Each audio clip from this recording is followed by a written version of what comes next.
Welcome to From Carpool to College, a show for parents who are trying to get ahead or just keep their sanity while navigating the college planning landscape.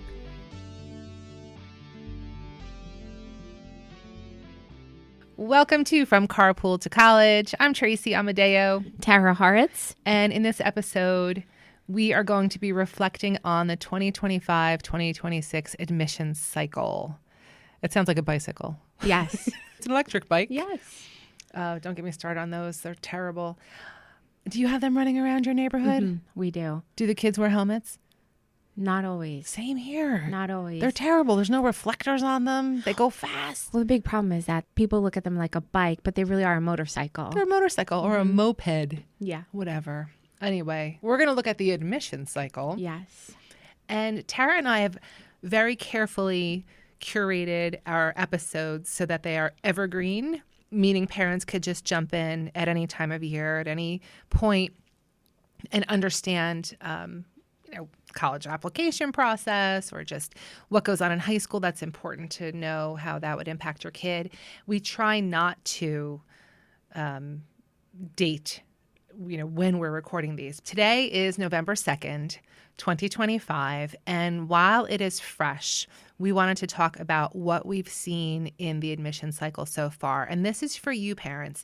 This is for you parents who have kids in 8th and 9th grade. Learn from what we're telling you. Is the admission cycle over? No. However, November 1st is the early action deadline and early decision deadline, and in many cases, priority application. So our students and our clients, oh my gosh, November 1st is like tantamount to April 15th for accountants. Right. Like, I am tired, Tara. I'm spent. I am dead. Tara and I, in our practice and with our associates, we are a low volume, high touch private practice with helping students and their families navigate the college admissions process with applications. And sometimes we do like a one-off or a two-off with certain clients because that's all they need. We are unique in that we charge per hour. We don't have packages. We just whatever your need is, we talk about it, make a plan, and tailor we roll it. Yep, yeah. We have to. But saying that, we do want to use this episode to kind of go back and forth about what we've seen and take some notes, parents. And don't worry, we'll tell you all of these and get them through before your commute to work is over. So we'll keep it short. So where should we start, Tara? Well, I think one of the top things that has been, talk of the town is the test optional versus test required.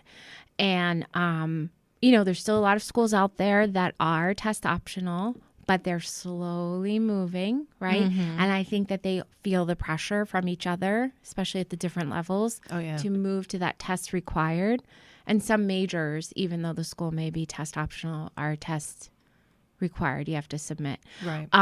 But I would say that moving forward into the next cycle, that if there are any parents out there of freshmen, sophomore, or juniors, we can no longer assume that most of the schools are test optional. You should really assume it's test required and start that ball rolling with, test prep and things like that. Yeah. Do you know why you think? Well, I have a theory. Okay. I have a theory, and it's maybe a conspiracy theory. Yeah. But I'm going to share it anyway because I know our listeners won't judge us. The students who are applying to college now were in like 6th or 7th grade during COVID, mm-hmm. right? So that's when there was for public schools, there was bobo learning going on, right? It was like fake learning. It was BS. Mm-hmm. And this cohort of kids really didn't master, for the most part, algebra. Right. And it has been, I'm going to keep it clean, it's been a show. It's been a show. Fill in the blank, right? With standardized test scores, because kids are still taking standardized tests in high school. Yeah. But the foundational math is just not there.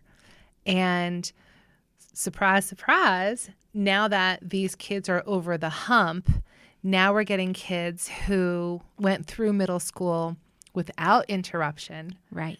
And I think the scores will come up. Yeah. The fact, Makes sense. the skills are kids were in school.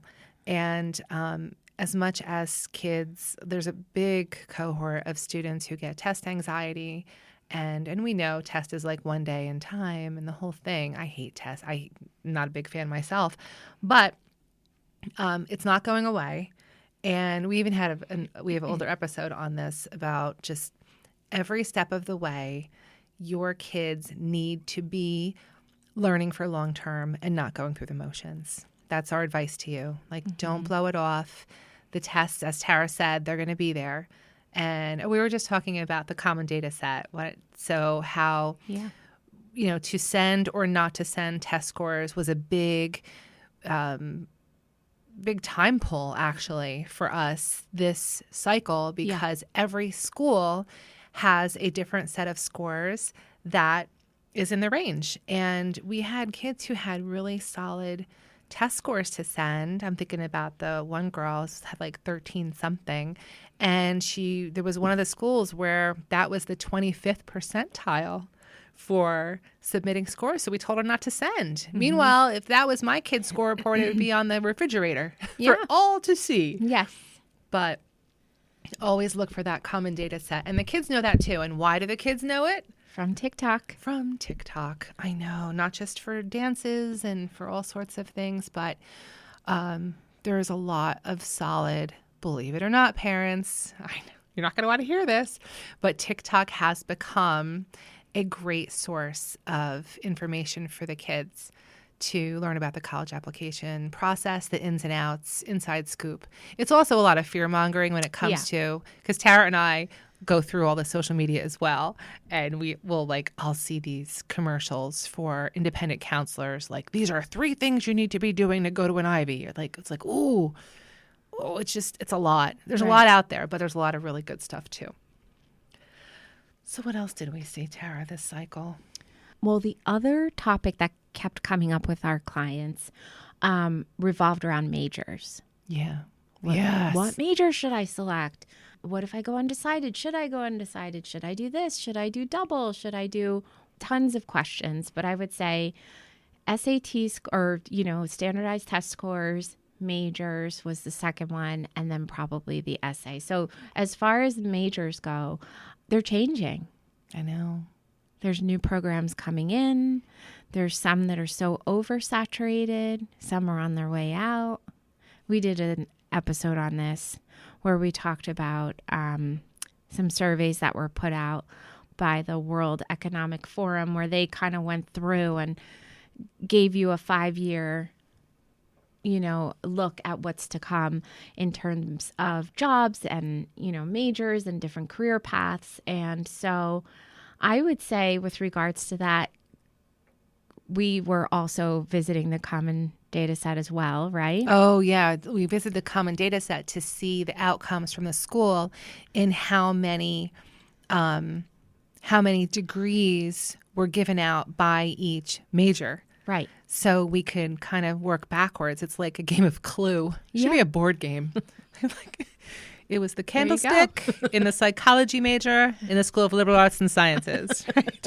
And we look to see how many of how many degrees were given out, to see what is typically over, what's saturated and what's not, and advising students, our clients, to apply to majors that are within the school, the actual college, right? So there's the larger university, but the School of Liberal Arts and Sciences or the School of Business. But it really has become a chess match, if we want to stick with that game theme. Right, really. Exactly. Mm-hmm.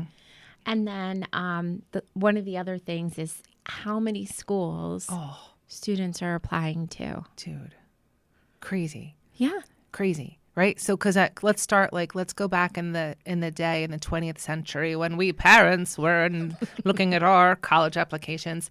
And by the way, this is also, I know we have a lot of listeners who or maybe college graduates who didn't go to you got your degree in a different country, right? So maybe you were in Egypt or you were in South America. Like we're such a diverse country, especially up here in Jersey. We're like a human spice rack. We have people from all over the world. And the United States higher education, post-secondary is so different than in other countries. So this is also, thanks for listening, by the way, that special population of ours. But typically back in our day, in the 20th century, we applied to 3 schools. Three. Yeah. It was our reach, our target, and our safety. I like to advise 9, 3, 3, 3. Maybe 12 if you get a couple of free apps. That's on the high side. Now it's like 20. I've seen 20, and I think it's ridiculous. And I cringe. And I say, if you're doing 20, you better have fee waivers. And by the way, fee waivers, I see a lot of generous fee waivers. The SUNY schools always do a free application week. They don't advertise that until they pop it. And same with Alabama does the free week. Yeah. So parents, as you're taking notes, just know that always ask if there is going to be a free application event or if you can get a fee waiver, because applications are going to cost you between $60 and $85 a pop. That's just to apply. Yeah. Right? Yeah. So there's a lot of money there. Yeah. And schools, schools like Penn State, Rutgers, they're getting over 100,000 applications. Right. Do the math. Right. Wow. Exactly. Wow. It adds up.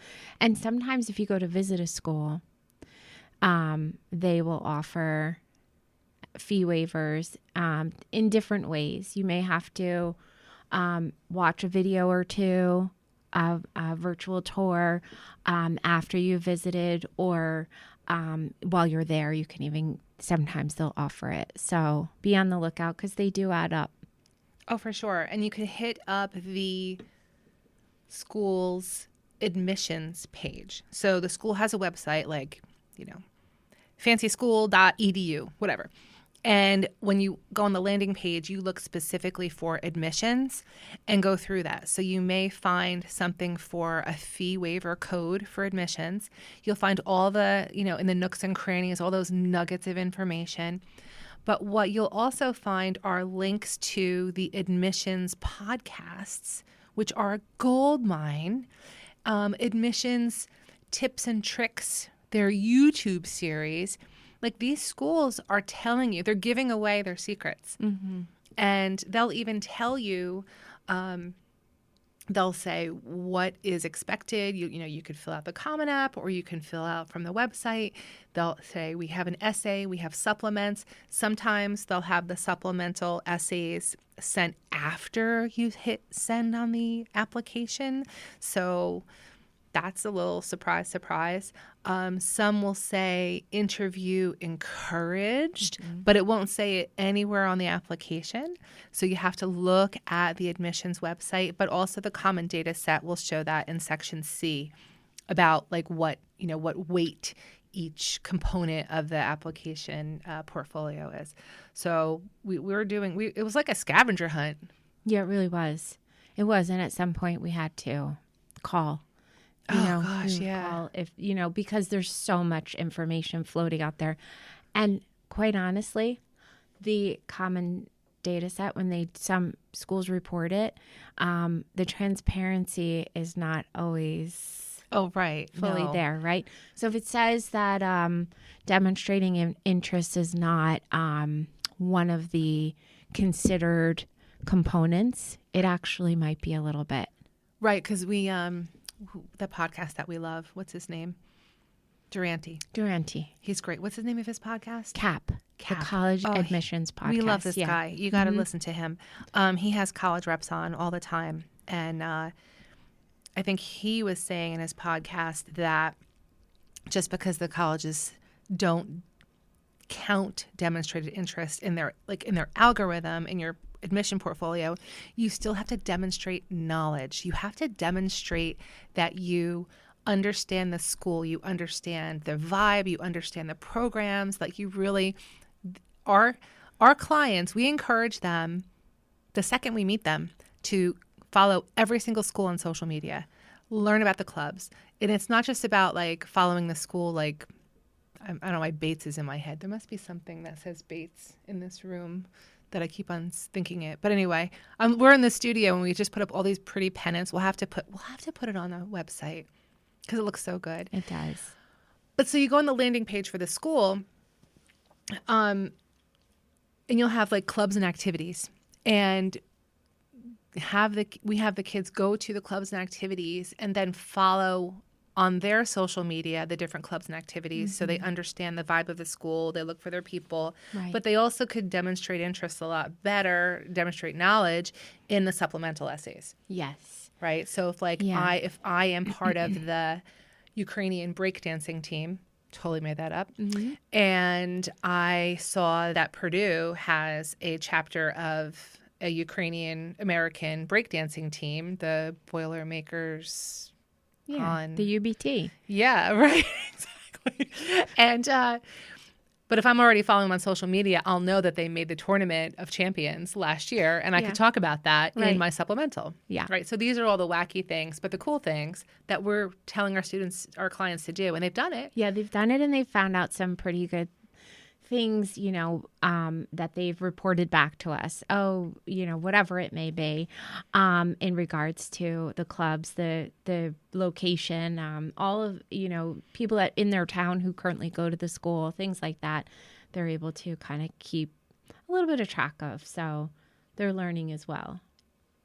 I would say, Tracy, that one of the things with regards to just our students overall, I wouldn't say every student we worked with this cycle was stressed out, but I would say that there's a little bit more of an increase than we've noticed in the past. And especially for those students who maybe started a little bit later in the process, right? So those who were starting late spring or getting a really good handle on it over the summer, they seem to have a little bit more confidence walking into their senior year. Yeah, and they underestimate how little time they're going to have when school starts. Right. Like I just think about, so part of our jam when we work with our clients is our clients will text us. Our clients have access to us. They are our celebrities. We are their agents. That's how we roll. And that's why we only take a handful of clients, because there's only a certain amount of us and there's only a certain amount of time that we have. So you'd be surprised. I'm always surprised too, that I could have a student who has like near perfect SAT scores, has all this leadership experience, it's just like really on top of their game. And then for whatever reason, they just procrastinate. I'll get to it. Yeah. A lot of it is perfectionism. I'm seeing with the real top-notch kids that I don't know, they get stuck in their own head. I have kids who literally, I have a text on my phone that is 12:02 a.m. The OMG, I just tried to submit and there's a glitch in the matrix, right? Yeah. So it's unfortunate, and of course we're going to help this person out, but it's the time. We always say in this podcast, we don't ever want parents to say, oh my gosh, I wish I knew then what I know now. We are telling you, parents, your kid who plays football is going to have zero time to get stuff done in September, but even in August when practice starts. So really, you need to be starting in May, June, July. All right. So May, June of junior year, and July, you go hardcore and you start. Yes, you can, it's a misconception. Parents think that, August 1st is when applications open. Yeah, but you could still start your application and it rolls over and it'll just reset it'll pull the same information. You can absolutely start applying earlier, and they're not, and they should be. Right. Oh, and the field hockey girls I had this year too, awesome. But I would meet with them after a game at a Panera, and they're exhausted, and these kids are like, just, and the parent, I think I'm tired. These poor parents have these kids, are driving them around, they're going to the games, and the kid's exhausted. And here we are talking about our essay, talking about strategies, talking about how to manage our activity section, what's important. You only have 10 spots. How are you going to fill them? There's not enough time in the day. Right. Exactly.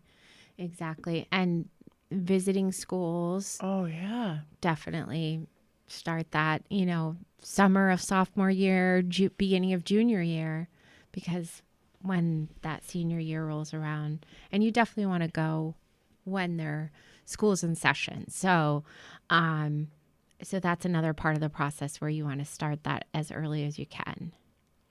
Oh, completely. Right. For sure. Tell me about some of the essays that you had experience with, Tara, this cycle. I just totally put you on the spot there. That's okay.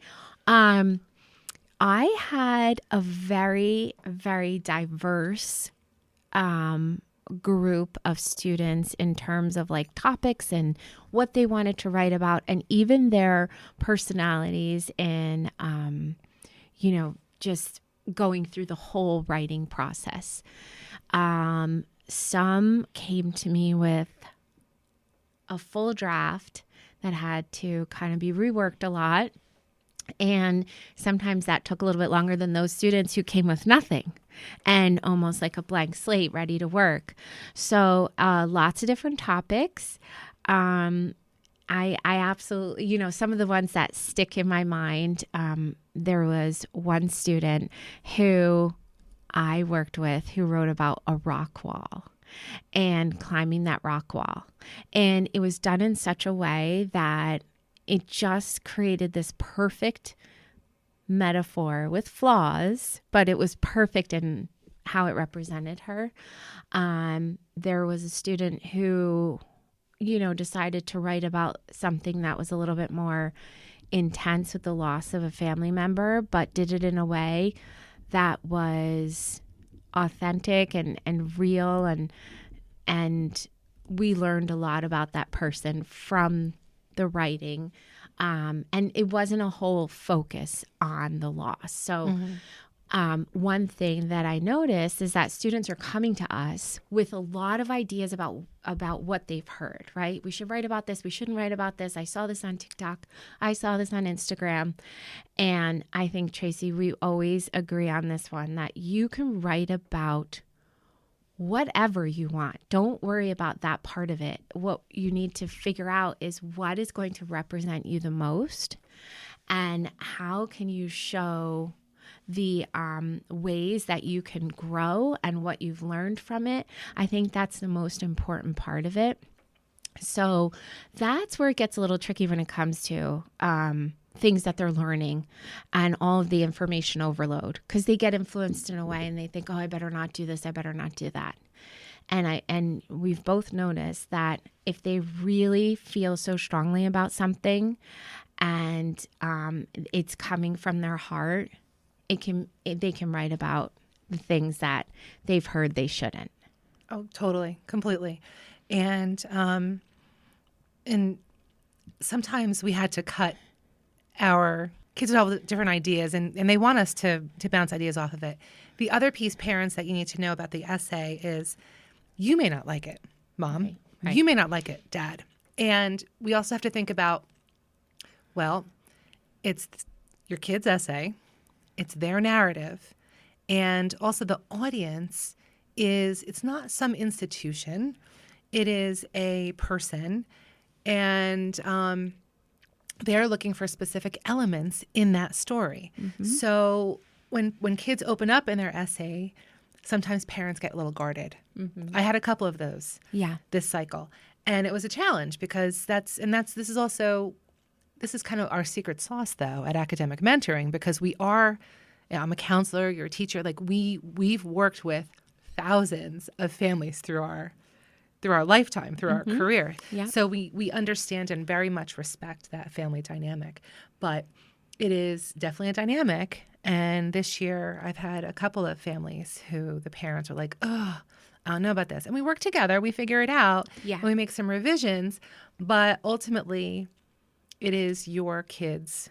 It's your kid's narrative. It's your kid's story. And it's okay because they're not going to have the wisdom of a 50-year-old or a 45-year-old Right. as they're writing. And guess what? If you infuse that wisdom, it's BS. And the school's going to sniff it they'll out know right it. away. It's like, wow, Yeah. what a beautiful essay written by this kid's mother. Yeah. Because the rest of the application will have a certain tone and quality that must match the essay as well. That's right.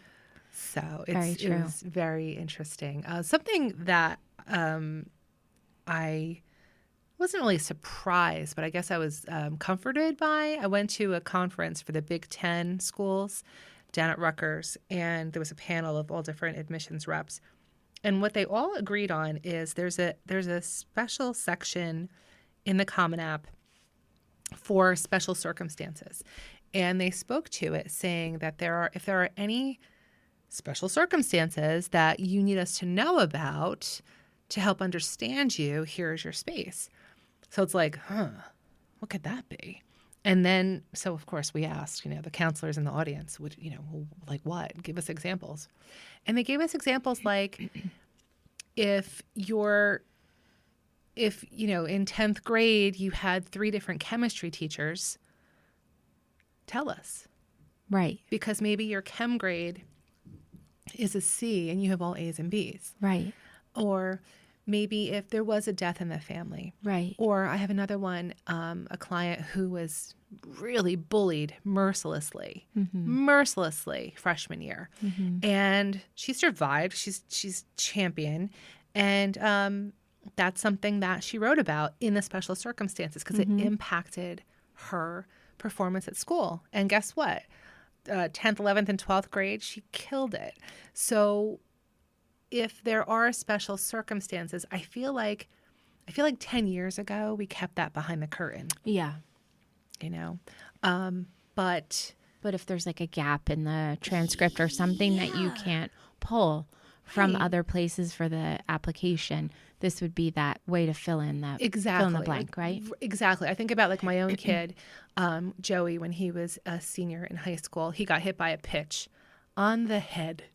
Actually, it was a junior. And he got clocked and he had a concussion. Like I literally, when I looked at his eyes, I saw that like they were not, like how our eyes are parallel, like the horizontal plane, like one was up and one was down. Wow. And I was like, oh my God. Like it was like the worst thing I saw as a parent. I'm like, oh my God, what is happening? So like that would be something that Joey could write about. Even if he doesn't need it now, obviously, because he's in school.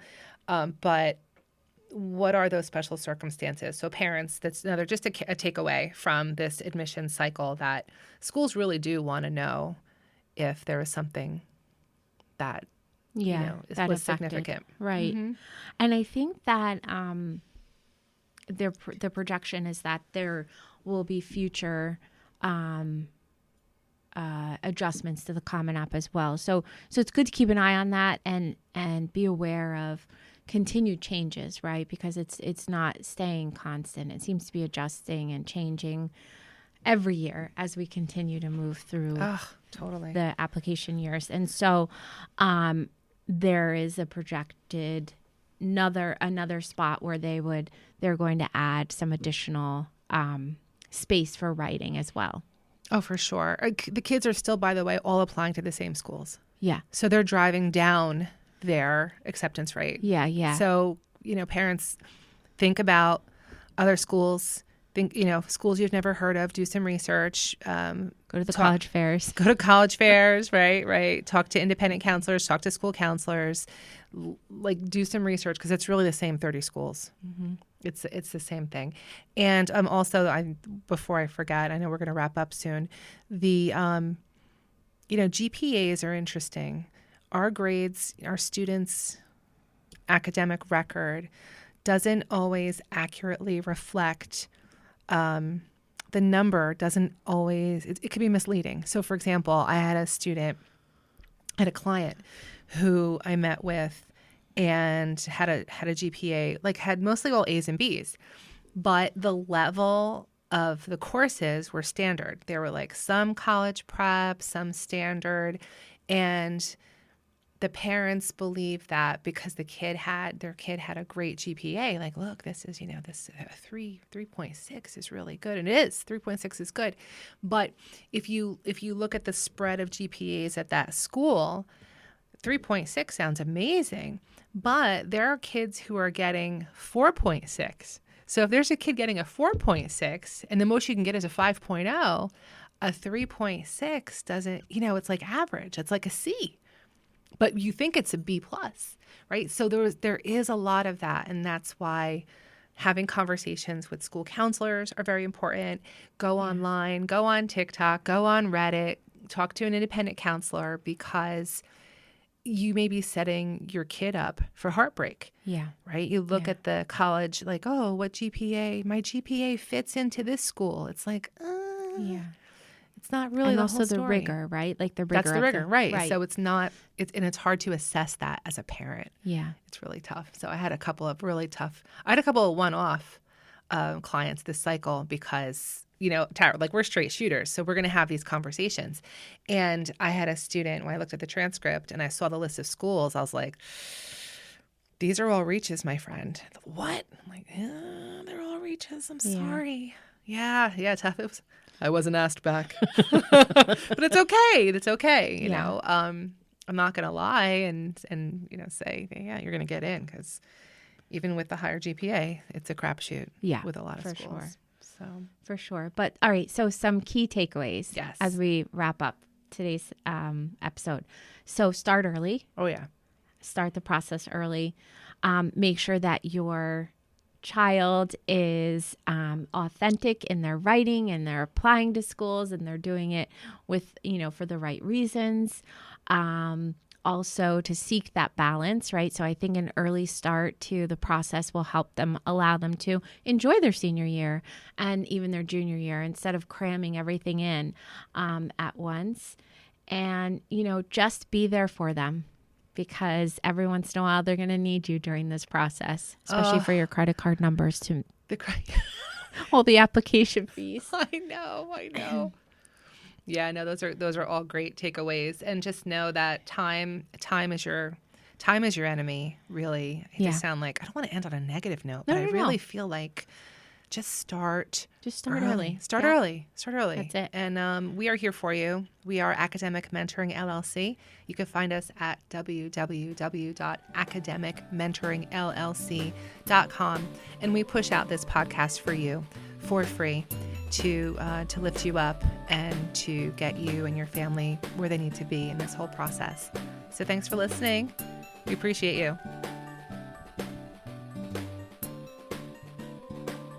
Thank you so much for tuning into today's episode.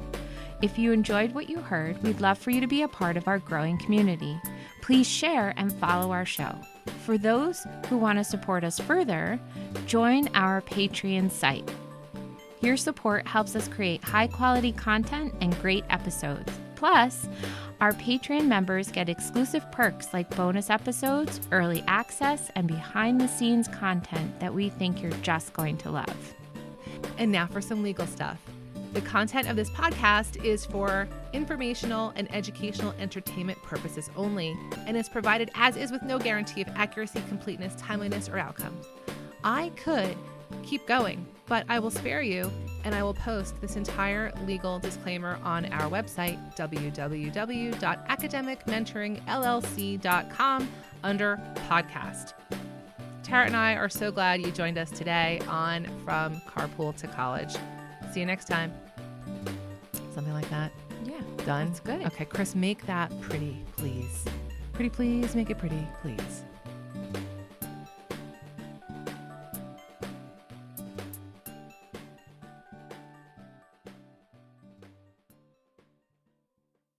This is going to be...